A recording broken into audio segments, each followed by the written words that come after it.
don't have to cram for your exam on the metric system.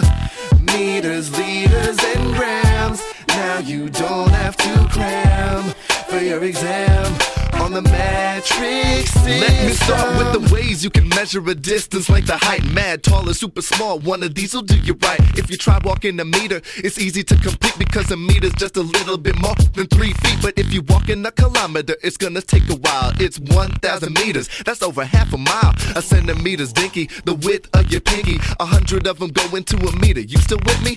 There's another kind of meter smaller than that. It's not very fat, it's called a millimeter, in fact, and it's tiny. 1,000 of them in a meter fit, that's 10 in a centimeter, and that's it.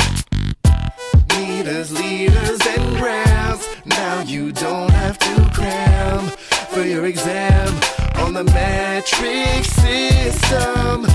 Meters, liters, and grams. Now you don't have to cram for your exam on the metric Now system. we moving on to the liters, measuring liquids and containers. We only got 2, it won't take long to explain this. A liter is half a big bottle of soda pop, and a milliliter, it's just about 20 drops. There's 1,000 milliliters in a liter, you know. So if you got both of those, you're good to go. So now we can move on to the grams, measuring weight, kilograms, milligrams. Yeah, we keeping them straight, it's pretty simple. A paperclip weighs about a gram. A big textbook is a kilogram, man. But a milligram, it's a little harder to slice, cause 10 milligrams is about a grain of rice. 1,000 milligrams is a gram.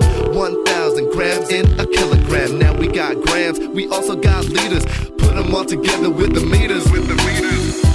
Meters, liters, and grams. Now you don't have to cram for your exam on the metric system. Meters, liters, and grams. Now you don't have to cram for your exam on the metric system.